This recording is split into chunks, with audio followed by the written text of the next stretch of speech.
दोस्तों, आज की कहानी ऐसे 3 प्रश्नों पर आधारित है जिसका संबंध हमारे जीवन से है। ये प्रश्न महज प्रश्न नहीं, ये एक ऐसे तथ्य हैं जिसका ज्ञान प्रत्येक व्यक्ति को होना चाहिए। आइए हम इस कहानी के माध्यम से समझते हैं कि आखिर वो कौन से ऐसे 3 प्रश्न हैं और उनके उत्तर क्या हैं, जिससे प्रत्येक व्यक्ति का अपने जीवन के प्रति दृष्टिकोण बदल सकता है। एक बार एक राजा के मन में 3 प्रश्न उठे।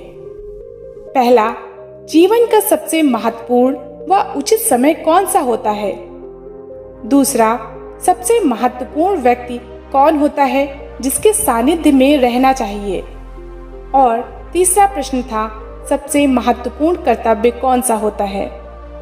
ये प्रश्न दिमाग में आते ही उसने राज्य भर में ढिंढोरा पिटवा दिया कि जो भी व्यक्ति मेरे इन प्रश्नों का समाधान करेगा उसे मैं बहुत बड़ा पुरस्कार दूंगा। ये समाचार पाते ही राज्य भर से पंडित और ज्ञानी लोग राजा के पास आने लगे और अपने अपने उत्तर बताने लगे। पहले प्रश्न के उत्तर में किसी ने कहा कि राजा को ज्योतिष के हिसाब से समय निकलवाना चाहिए, तो किसी ने कहा कि किसी भी काम के लिए सबसे उचित समय का निर्धारण असंभव है। एक ने सुझाव दिया कि किसी कार्य के उचित समय निर्धारण के लिए पंडितों की एक समिति बना देनी चाहिए जो राजा को सलाह दे सके। राजा के दूसरे प्रश्न का उत्तर भी भिन्न भिन्न प्राप्त हुआ। किसी ने कहा राजा को मंत्रियों के साथ रहना चाहिए, तो किसी ने पुरोहितों के साथ रहना श्रेयस्कर बताया।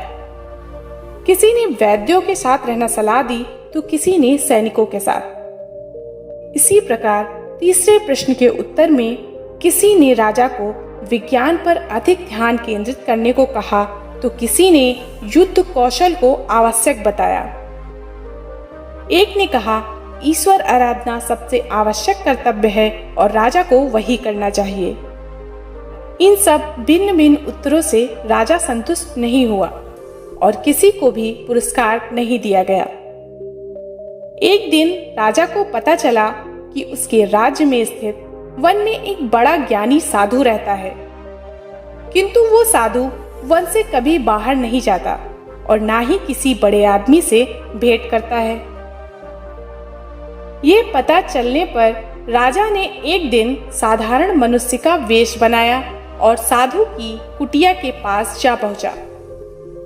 उसने अपना घोड़ा और अंगरक्षकों को काफी दूर छोड़ दिया तथा उन्हें निर्देश दिया कि किसी भी हालत में साधु की कुटिया के पास ना आए।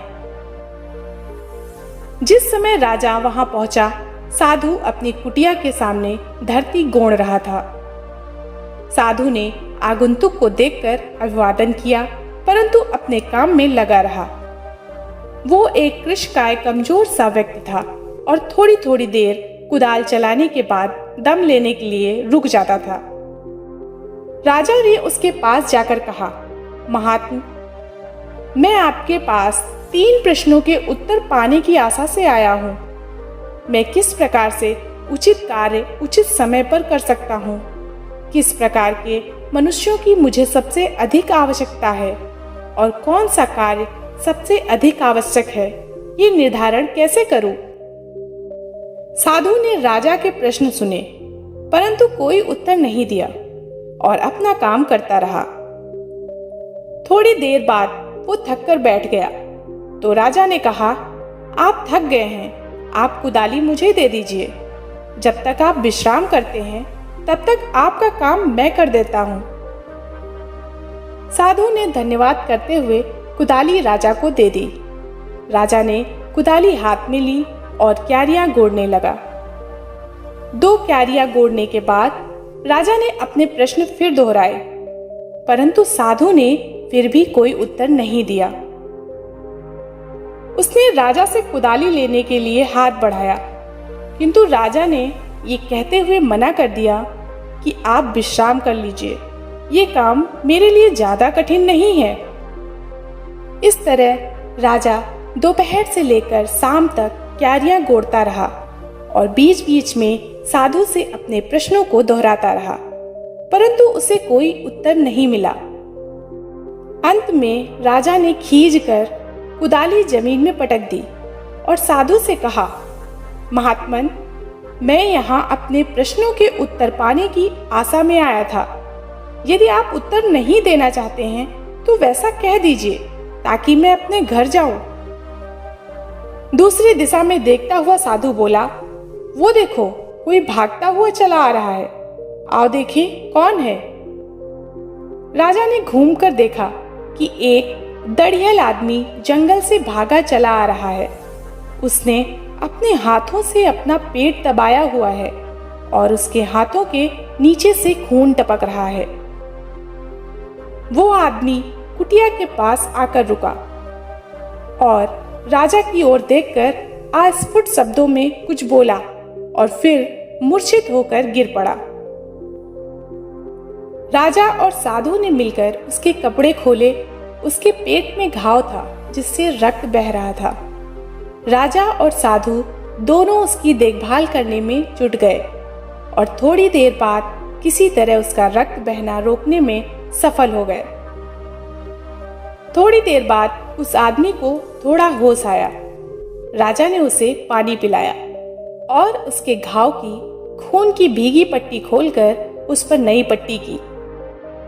दोनों लोग उस आदमी को कुटिया के भीतर ले गए और लिटा दिया। राजा रात भर उस आदमी की तीमारदारी में लगा रहा। भोर होने के कुछ पहले उसे नींद का एक झोंका आया और वो कुछ देर के लिए सो गया। राजा जब जागा तो उसने देखा कि अपरिचित दड़ियल व्यक्ति बिस्तर पर लेटा उसकी ओर एकटक देख रहा है। राजा को जागा हुआ देखकर वो विनीत स्वर में बोला, मुझे क्षमा कर दीजिए। राजा ने कहा, मैं तुम्हें जानता भी नहीं हूं, फिर तुमने मेरा कोई अपराध भी नहीं किया है जिसके लिए मैं तुम्हें क्षमा कर दूं।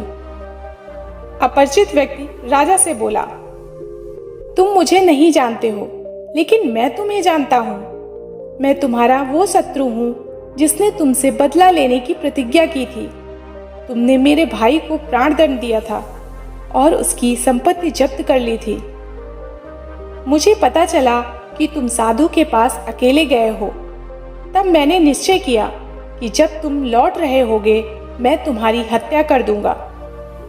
मैं पूरा दिन जंगल में छिपा रहा पर तुम लौटे नहीं। इसी बीच तुम्हारे अंगरक्षकों ने मुझे देख लिया और मुझे पहचानकर घायल कर दिया। मैं उनसे बचकर भाग तो अवश्य आया, परंतु यदि तुमने मेरी पट्टी और रात भर की देखभाल ना की होती तो आज मैं अवश्य मर जाता। मैं तुम्हें मारना चाहता था और तुमने मेरी जान बचाई, इसलिए मैं आपसे क्षमा मांगता हूँ। यदि आप मुझे जीवन दान देंगे तो मैं आपका दास बना रहूंगा। इस तरह अपने एक गुप्त शत्रु के सहज ही मित्र बन जाने से राजा को बड़ी प्रसन्नता हुई।